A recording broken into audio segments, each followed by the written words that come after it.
So you think you want a vegetable washing station? Well, I got one I think you're gonna like, and I'm gonna show you how to build it. But first, let's take a look at a few dimensions and some features this one has to offer.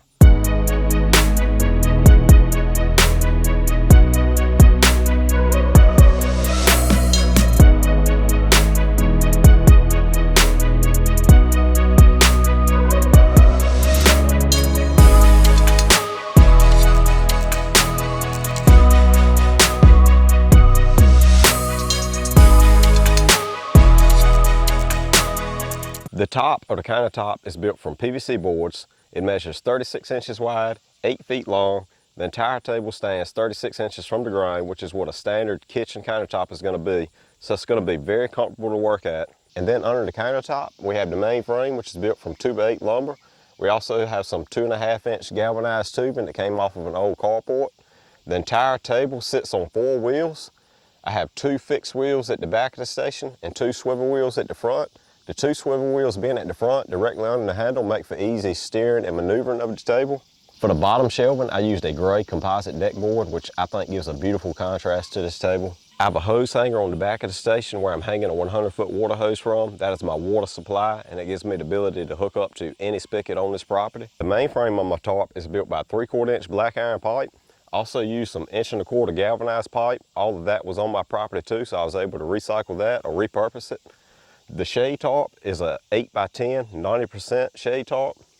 This bar here can disconnect quickly and will give me the ability to roll the tarp up on the top in the event of a bad windstorm. However, these shade tarps are built from a mesh material, so they're not going to catch as much wind as, say, a normal tarp would anyway. And then I have a handle that I put on the front. That is also built from 3/4-inch black iron pipe and some 3/4-inch galvanized. Again, that just gives me the ability to push and steer this. We have 2 shelving units on this table. They're each built from PVC board as the main frame. This one has closet shelving, a wire shelving as the shelves. They're on a slant.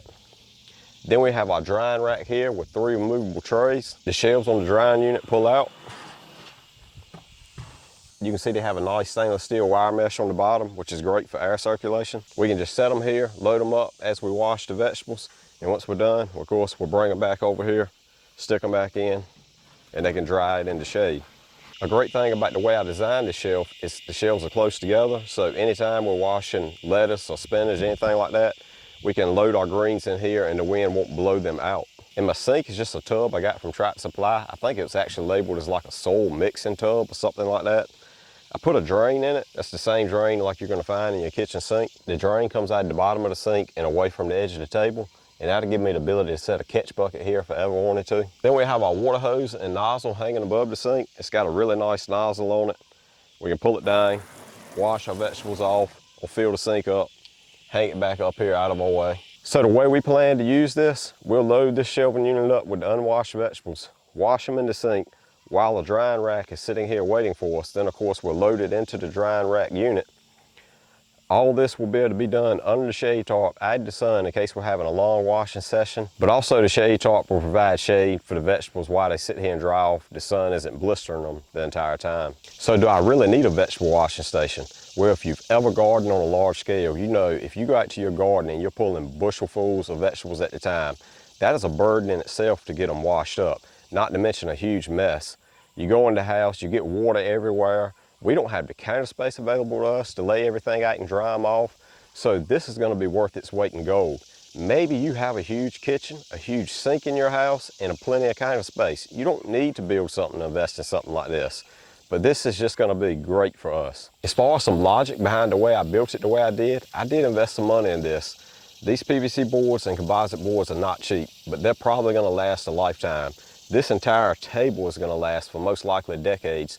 I didn't want to spend so much time building a project to save a little bit of money, and then 2 or 3 years from now it's rotten and I have to go back and rebuild it. I'd rather take that time and money and invest into something else to advance this homestead instead of having to go back and redo things I've already done. I'm just too busy to have to do the same thing over and over again. I used a lot of interesting stuff building this project, and I'll link them below. So if you see something you're interested in, check the description and it's a good chance you'll find what you're looking for. Anyway, here's how I built it, and I'll meet you back here when you're done. We'll talk about some final thoughts and a few things I would do different. Factory edges are almost never square, so we're gonna want to be sure that we cut that off to square this board up. Anytime I have several boards to cut the same length, I like to set up a stop block like this. I'm just simply clamping a scrap piece of wood to my table. Then after that, I can just simply slide each board until it hits that stop block and quickly cut out every board to be the same length. So I've cut these long boards a true 96 inches and the short boards 33 inches. That way the overall frame of this table will be 8 foot by 3 foot wide. I'm gonna go ahead and lay out where each one of the inside boards is gonna be. So I'm gonna lay my boards down. I'll get them both even, that way I can lay them out at the same time. I know I'm gonna have one board on the end, and then I want them every 16 inches. And then I'll just take a speed square, put a straight line across each board. However, on this end, I do need to factor in how my sink is gonna fit in here. So I'm just gonna put it up here, turn it upside down, and I'm gonna reference off of this support that I already have in here. I'm gonna put it about 2 inches from that. I know I don't want my sink all the way to the edge of the table. I want to have a little bit of room all the way around the table. So I'm actually gonna add a board in down here on this end.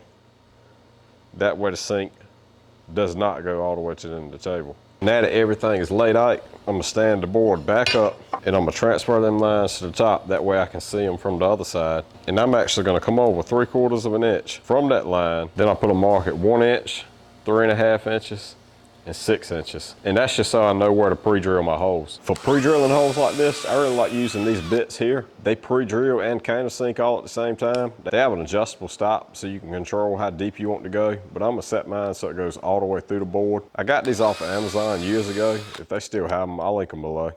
You see it creates a nice hole for the screw to countersink in. That way it's not sticking pride on your lumber. It'll actually be flush with the lumber. Now we can start assembling it. I'm gonna lay everything up here, get some of the boards in place. I'm using 3-inch exterior grade screws to hold it in place. I'm just fastening straight through the end grain. That's gonna be fine for now, because whenever I put the PVC boards on top, that's gonna secure everything much tighter. These are where my layout lines from earlier are coming in use. I line it up with that line on the side I put the X on, and I can sight by that line, and I know that this board is perfectly straight up and down. And if it's not, I can twist it whichever way it needs to go. And now that all my joists are in, I'm gonna stick the sink back in here because I know I want a couple of boards to run across to support the sink on the front and the back. I just kind of want to see where I want it to be.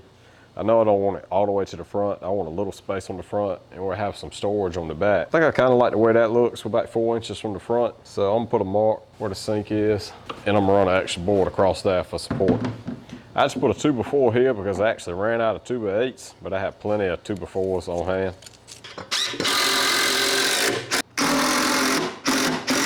And a quick double check to be sure the fit is still good. And that's gonna give me something to screw this sink to the whole perimeter around and also support the PVC boards as they come across on all 4 sides of the sink. With the top frame assembled, I want to go ahead and get a good idea of where every single PVC board is gonna be on the top. That way I can go ahead and pre-drill my pocket holes before I paint and prime this. So I'm gonna lay everything out on both ends. 5 to center, be 18 inches. The very center board, the way I designed it, is gonna be a 1x4, which is gonna be 3.5 inches wide. From my center mark, 18 inches, I'll come over 1.75 inches both ways. And that's where the very center board is gonna be. And then from there, every other board is gonna be 5.5 inches. So I'm gonna go and mark them back. And I'm just gonna pull a chalk line from end to end. That way I have a reference mark across the whole frame of where each board is gonna be. I'm gonna stand the frame up. That way it'll be easier for me to drill these pocket holes. I can't drill them with it laying flat. I have my Greg mini jig. That's what I'm gonna use to drill these pocket holes. It's real convenient for moving around like this. For something that I can't get to my full-size machine, I can just clamp it on here with the clamp that comes with the jig. And this drill bit also comes with the jig. And I can drill my holes just like that. The reason I'm doing this is because I want concealed fasteners. I don't want anything coming through the top of my boards. I want everything coming through the bottom. That way I have a nice smooth finish on the top of my surface when I'm done. Quite a few holes later, I have them all drilled. That was a lot of holes, but I want 2 per every board. I don't want to put just 1 in the center. I don't want the board to ever have the ability to cup up on me, so I have 1 on each edge.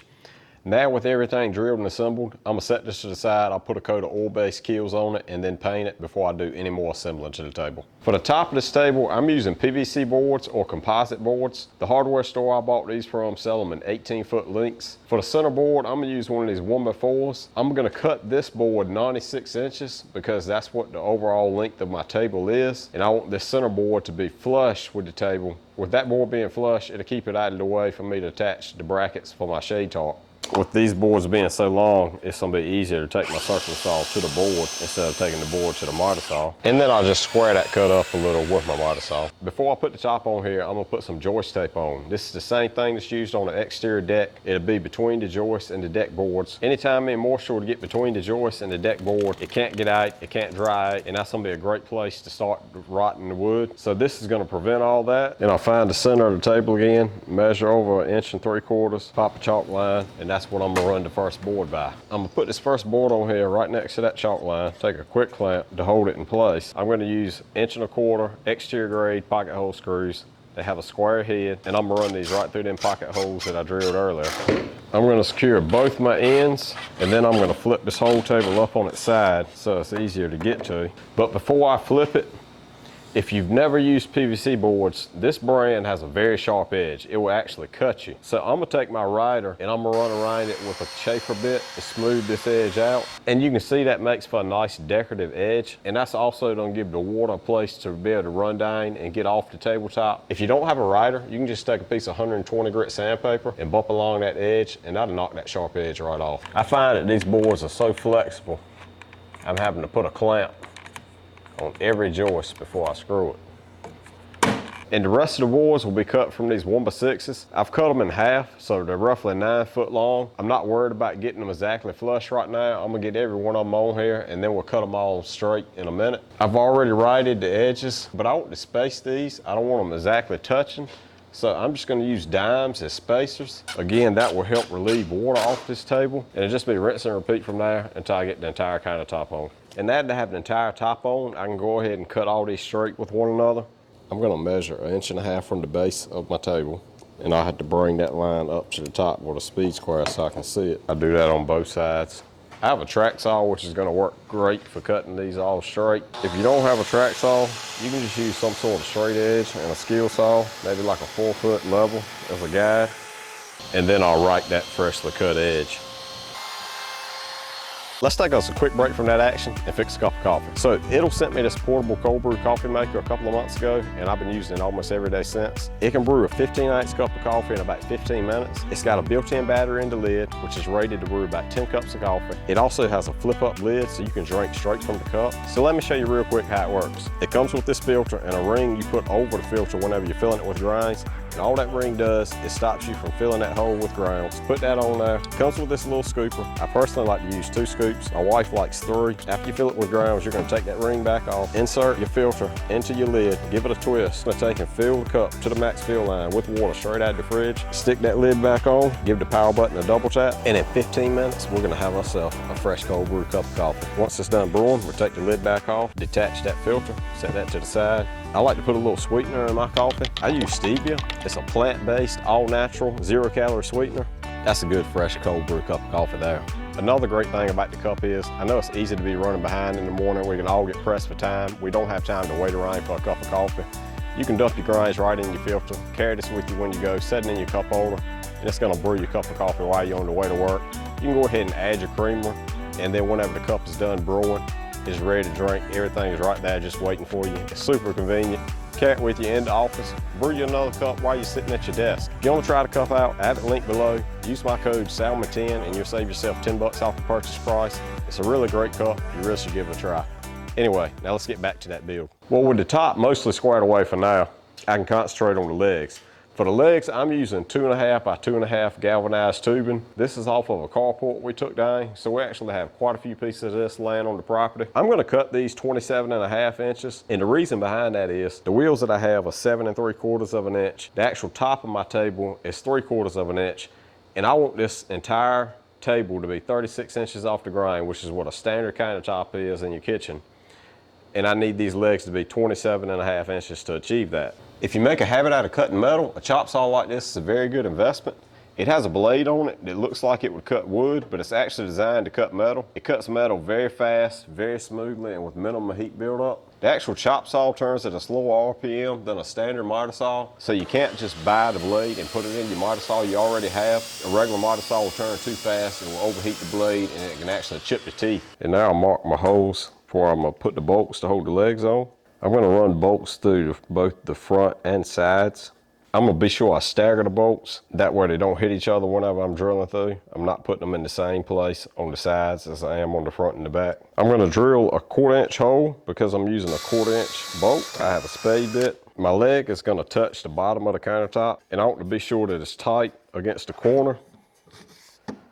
So I'm gonna put some quick clamps on it to hold it snugly in place. I'm gonna label each one of these so I know which leg went where, just in case there's any discrepancy. And with that held tight against the corner, I'm gonna use a 1/4 inch metal cutting bit to mark my hole on the leg. And that'll leave me a mark in the metal so I know where to drill my hole when I take it to the drill press. I'm using a bit about 2 sizes bigger than my 1/4 inch. That way it'll give me a little room for play in case I need to tweak the leg whenever I'm squaring everything up later. And now I can slip my carriage head bolts through. Quick tap of the hammer and it'll seat the carriage head inside that hole. And for now, I'm just gonna leave the nuts finger tight. Then I'm gonna take a measurement from the leg at the base of the table, and that's what I'm gonna cut my 1x4 to. I don't want to take the measurement from up here because with the bolts loose, this could be out of square. I want to cut it to this size, and then when I put it up here, I'm gonna be able to take and manipulate the legs back and forth to make them fit precisely to this measurement. So I've cut this board to length. I've actually added in a 3rd leg. I cut that one the same length as the other ones. These boards are not structurally as strong as like a southern yellow pine one before is, so they had a lot of spring to them. So I added that leg in there to give it some more support to keep this board from sagging. But I want to find the center of that board too. So I just have it laid up here in place. I'm gonna put a mark on the back on each side of the leg. And those lines are just so when I'm putting the board up here, I can get this leg exactly where I want it. I have this one loose just like I have all of them loose. I'm gonna find the center of each one of these legs, mark that out, and pre-drill a hole for a bolt. I'll get this board flush with each leg on the end, hold it in place with a quick clamp, and then I'll drill through the metal leg. Another carriage head bolt, and we'll tighten it up. For the center leg, you can see how I still have it loose so I can wiggle it. I want to get it lined up with my lines that I have on here before I hold it in place and drill the hole. I've already got these laid off with some cross members all the way down. They're 16 inches on center, just like the top. I'm gonna cut these cross members the same thing that I cut the cross members for the base of the table, which is gonna be 33 inches. These pieces are short enough I can actually take them to my Craig pocket hole machine to cut the holes out. A pocket hole clamp here is gonna be your best friend. Get it squared up with your line, and that clamp will hold it there while you get your screws in. And now I'm gonna put a metal cross member on here, and this will be for attaching my wheels to. I've cut this 44 inches because I want the table to have a little bit of a wider stance than 36 inches where it contacts the ground. So this will give it a little more stability, hopefully keep it from trying to tip over. Again, I've laid it up here and marked it out with the base of my legs because the legs are still loose. And I'm gonna put 1 bolt through each side, and that should be enough to hold it together. And for the very bottom of the table and to establish the shelf that I have, I'm gonna use composite deck boards. These are a little more affordable than PVC boards in my area, but the reason I didn't want to use them for the entire project is because of all the grooves they have cut in them. That'd be very visible for the top of my countertop, and I just felt like that'd be an eyesore. I didn't want to look at it. These are 16 footers, and I'm gonna cut them down to 8 foot. So I'm gonna set all 6 of them up here. I'm gonna get my 2 outside ones flush with that white PVC board, clamp them in place. Some self-tap and metal cutting bits are gonna be perfect for drilling through this metal. These are too long, but they're just something I had on hand, so I'm gonna use them up. I'm gonna drill right through that groove that's in the composite board. And then I want to space the rest of them evenly, so I'm gonna put some bolts in here, all of the same thickness, and just see how close that gets me. And I think that'll work fine for this. And at that point, I can just finish screwing every one of them in place. Earlier, I went along and put a mark dead center of every cross member. And this is just so I can lay a straight edge across here and mark it. And then when I'm running my screws through every one of these boards, I'll never miss one of those cross members. I know exactly where the center of that board is. And I'm just gonna use my pocket hole screws here to hold them in place. I want to start on this outside edge because I want to be able to pull this board and get it as flush as possible. Just be careful not to over tighten them screws. They are easy to strip out in this PVC board. And then I'll just continue to screw across that line, utilizing that bolt again as a spacer. If one wants to be a little wide, just pull it closed with a quick clamp.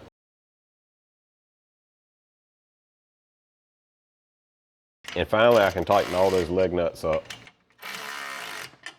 So to make my wheels on here, I had to make some sort of bracket. I couldn't find anything exactly like I wanted at the hardware store. So I just took a scrap piece off of them 1x6s, cut it square to be roughly the same size as the bracket on the wheel, and I drilled some holes in it. And I'm gonna take and use this basically as a big U-bolt bracket to hold the wheel in place. Part of this composite deck board is hitting my wheel. It won't let it swivel all the way around. So I could put a spacer here, but I don't want to do that. So I'm just gonna mark out where it's hitting at. And I'm gonna take my oscillating saw and just cut that little bit off. And it might not be the prettiest cut, but it lets it turn freely. And that's gonna be underneath the table. Ain't nobody gonna see it anyway. Finally got it off the table and onto the floor, and it's really starting to come together nicely. I'm gonna crawl under the table and drill a hole at each one of the corners where my sink is gonna be. It would have been a lot easier to do while the table was still upside down on top of my shop workbench, but I was afraid I would have drilled through my workbench. Those holes are gonna give me some reference marks to lay my guide for the track saw by. The track saw is gonna work great here also because it has the ability to plunge cut. And I'm just gonna kind of square the corners up on the jigsaw. Looks like I got a little close here. I'll have to touch that up with some paint. And with a 3.5 inch hole saw, I'm gonna go ahead and drill a hole through here so I can put my sink plug in. It's just a regular sink drain like you find in your kitchen sink. Nothing special at all. And we'll just set that in place for now. So to build my shelves or drying racks, I'm gonna use some hardware cloth for the bottom. This measures 23.5 inches wide, and it's gonna allow for good air circulation and also allow the water to get away from the vegetables while they dry. So my shelves will actually be 3 foot long and 23.5 inches wide. So I've cut some PVC boards out. I've cut the longest ones to 34.5 inches, and the shorter ones are cut 23.5 inches. And the shorter ones will go on the outside. I've already drilled my pocket hole screws in the longer boards. And of course, the clamp is gonna come in handy again, and I'll just screw everything in place. And now I can put my hardware cloth on. This particular brand is stainless steel, so this is not gonna rust. This entire shelf will be very weather resistant. I'm just gonna use pocket hole screws to hold it in place. The washer head on these pocket hole screws does a good job of holding the hardware cloth in place. Just use 10 snips or wire cutters or whatever you may have to cut the cloth off. It'll be a good idea to bend these little stubbles out of the way, that way they don't cut you later. Then I'll find the center, which is 18 inches, measure back 1 3/4, so 16 1/4. And that'll be where I put my center support, and those two will be fastened with pocket hole screws. So that's gonna give us some very nice shelves for drying racks. This is actually the way they'll be on the table. The boards are gonna be around the outside edges, and that'll keep any vegetables from falling off. And then we have that board underneath the bottom just for a little extra support. Now I got to make some brackets to hold these shelves. For the back brackets, I've took and cut a couple of boards. I cut the longest one to 32.5 inches and the shortest one to 24.5 inches. And I've actually ripped these boards in half and put them together. And that's just an attempt to conserve some material, and also making an L-shaped bracket is gonna give more support to the shelf forward and backwards. I've laid a shelf up here, and I just want to get an idea of where it's gonna go. I want to be sure these brackets are not gonna hit any bolts or screws that I have. So that looks good there. Just put a couple pencil marks. I'm gonna have to cut a little of this countertop out of my way so I can make these flush against that red board. So I'll mark where each one of these is gonna go. And I'll use my oscillating tool to cut that small notch out of the way. A scrap piece of cardboard will help from scratching your paint so much. And now that board can fit nice and flush to my frame.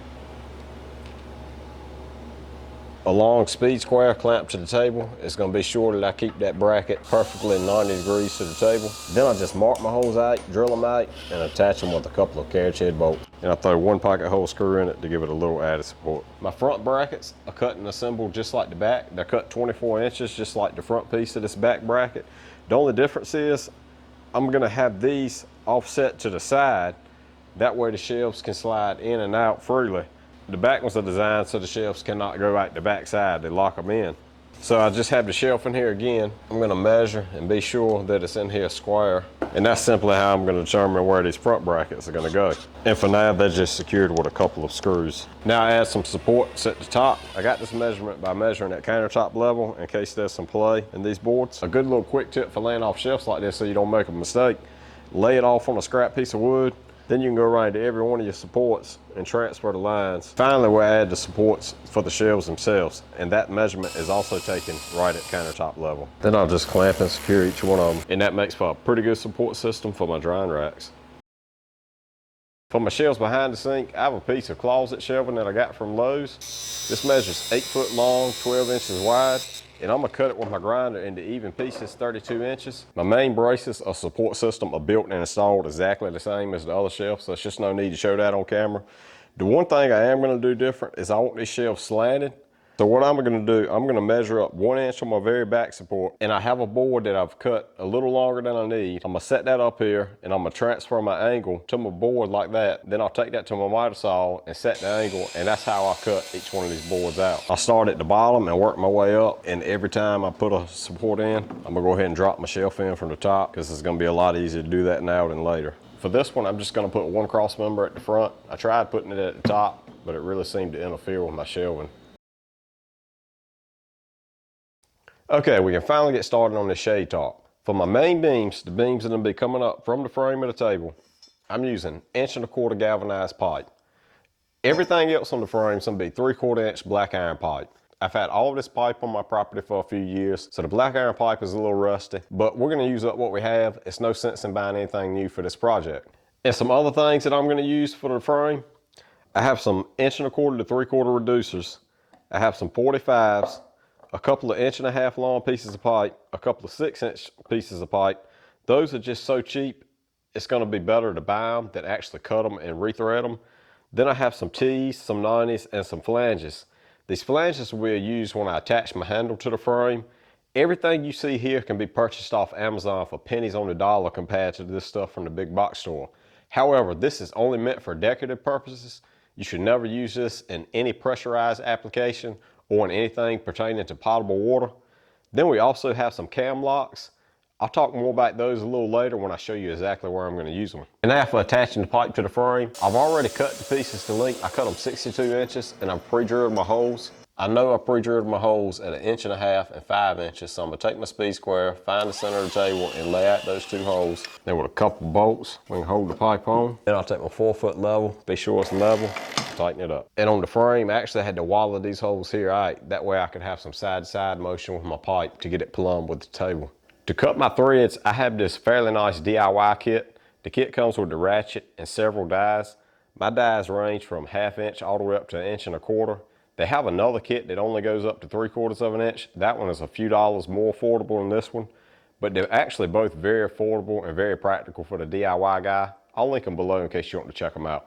You're gonna want to put your pipe in a vise, clamp it tight. And that's gonna take a little more pressure than you think to get it started. As soon as you feel it start oiling it. Don't be afraid to oil it heavy. Be a great idea to put a catch bucket under you to catch the shavings and the oil. And when you see the shavings start to build up, throw it in reverse and clean that die out some. That'll help you prevent breaking any teeth off of this, especially since this is a DIY kit. It's not a high-end kit. And I stop threading just before the edge of my die gets to the end of my pipe. That's gonna give me enough threads for this project. If you took your time and you kept it oiled, you end up with a pretty nice thread. A reducer goes at the top, followed by an 1.5 inch piece of pipe. From that 1.5 inch pipe, I'll put on a T, and then another 3-inch piece of pipe, and then a T on top of that, and we're tightening everything up as we go. From that top T, we'll attach those 3-foot pieces we just threaded, and they already have a 45 on the other end, and this is what we're looking like so far. Then I attach a 2.5-foot piece of pipe to every one of the 45s, and that already has a male cam lock on the opposite end. I need to get a measurement for these outside pieces, and it's just too much room for error. It's too much play right now in the overall frame. So the only way to get an accurate measurement is to climb on the table and take one right from these T's that I previously installed. After being cut, each end gets a T, a female cam lock, and a 5-inch piece of pipe on the end. And those cams will give me the ability to connect this easily. These cam lock fittings, they're made by Banjo. Typically they're used in agriculture, anywhere that there's a water line for a spray or say a nurse tank and needs to be disconnected often or quickly. They're used, they make them in different sizes. That's gonna give me the ability to take this tarp on and off quickly if I want to. And then also these 5-inch pieces of pipe that come out, they're gonna be able to support this pipe when I want to roll the tarp up top. They're not gonna let it fall through. They'll give it the support it needs. I'm designing and building this tarp on the fly, so I'm coming across some problems as I'm going and I'm having to deal with them. One of them I wasn't expecting is there's too much pressure on this bar at the top. I'm actually experiencing some bow. So what I'm gonna have to do, I'm gonna come here with roughly a 45-degree brace on both sides. But first, I want to take this bar here back off, and that's gonna relieve the stress off of this bar. Whenever I put this brace on here, I don't want there to be any load on this top bar. I want to put the brace on there and then apply the load so everything receives an equal load at the same time. For these braces, I actually had some galvanized angle iron on the property. I've cut them in half. I think each brace is about 33 inches long now. I drilled a hole in one brace and then I laid that brace on top of the other one. I marked out from the other hole. That way they can overlap each other on the main bar and I can fit a bolt through both of them at the same time. To determine where it's gonna go, I'm just gonna hold it up here, get the angles right. It's already got a 45 cut at the top, and I'm gonna mark out and drill the hole out on my main bar. Then I can adjust these two to see exactly where I want them to go. Mark them two holes out, drill them, and bolt everything together. And that completely took that bow and spring out of that very top bar. I need something to go across the frame to help support the shade tarp, especially at the 45s where I'm trying to create that fold or that bend. So I'm just using some wax coated nylon string. This is very weather resistant, so it's gonna last up here for several years. I'm gonna put one piece at each 45 and then one piece dead center. I'm not trying to get it overly tight, just snug. My handle is simply just a piece of 24-inch pipe with a couple of 90s on each end and then a 6-inch piece of pipe followed up with them flanges. It's secured in place with 1.5-inch roofing screws, but before I secured it, I took my speed square and measured up 4 inches and drew a line straight across on each side. That way I'd be able to keep the bar even. I'm gonna hold off installing the shade tarp for now and work on this bracket that's gonna hold my water hose. I'm gonna come out of that T with a 3-inch piece of pipe, followed up by another T, and I want that T to be pointing at a 45-degree angle towards the back of the wash station. Follow that up with a short piece of pipe that comes about center way of my sink, and that piece has a 90 and another piece of pipe pointing straight down towards the sink. I drilled a hole directly in that piece of pipe above the sink, installed me an eye bolt, and that'll give me something to hang my nozzle on. I then go back to that T with a piece of pipe long enough to get to the very back of the wash station. And once again, another 45. Come out of that 45 with a piece of pipe long enough to get back down into the frame. And then I'll attach a 90, a 3-inch piece of pipe, and another flange. And I'm gonna secure that with some roofing screws just like I did the handle.